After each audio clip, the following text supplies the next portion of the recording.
มาสวัสดีครับสวัสดีครับเฮ้ยมึงเด็กใหม่แล้ววะครับผมมึงรู้ไหมที่นี่ใครคุมครับลูกพี่กูเอง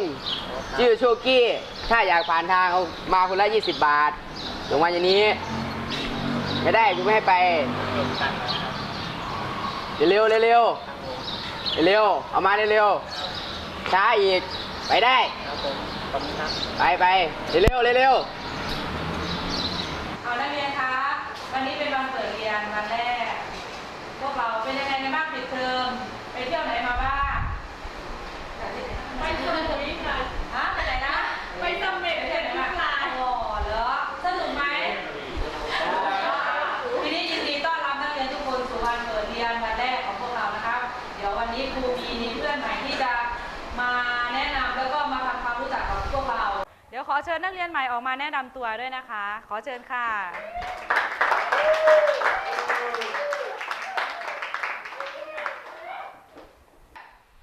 สวัสดีครับผมนายธนาวุฒิสายสอนชื่อเล่นชื่อไกด์เป็นเด็กใหม่ฝากเนื้อฝากตัวนะครับสวัสดีครับผมนายนฤเบศภูลศิริชื่อเล่นชื่อโจนะครับเป็นเด็กใหม่ขอฝากเนื้อฝากตัวด้วยนะครับ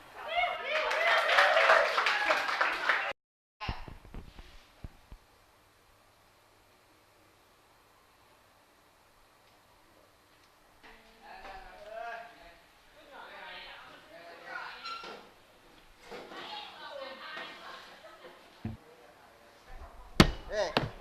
พวกมึงเด็กใหม่เหรอวะเอ้ยมึงจะเข้าแก๊งกูไหมแก๊งอะไรครับพี่แก๊งอีกามึงจะเข้าแก๊งกูไหมเข้าก็ได้ครับถ้ามึงไม่เข้ามึงเจ็บงั้นเที่ยงนี้พวกมึง2 คนเนี่ยเอาไปเที่ยวกูครับผมจำนางไว้นะครับ2 คนมึง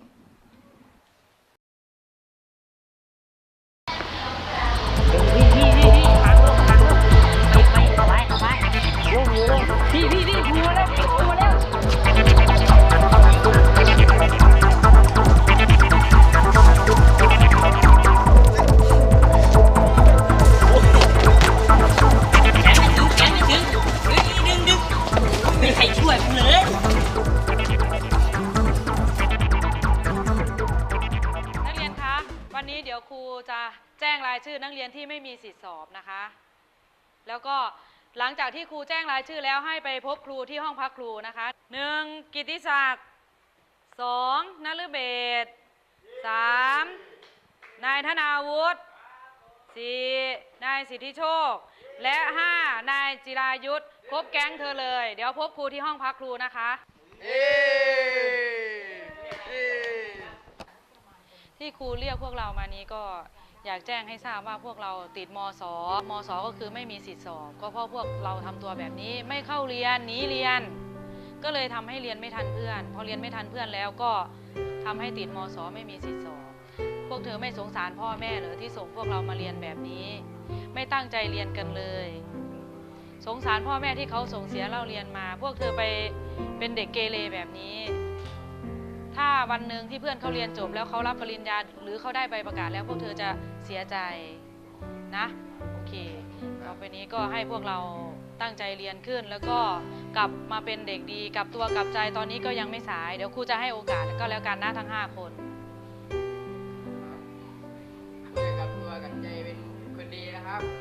ครับเอาคุณครูจะให้โอกาสทุกคนก็แล้วกันนะครับตั้งใจเรียนนะลูกนะต่อไปนี้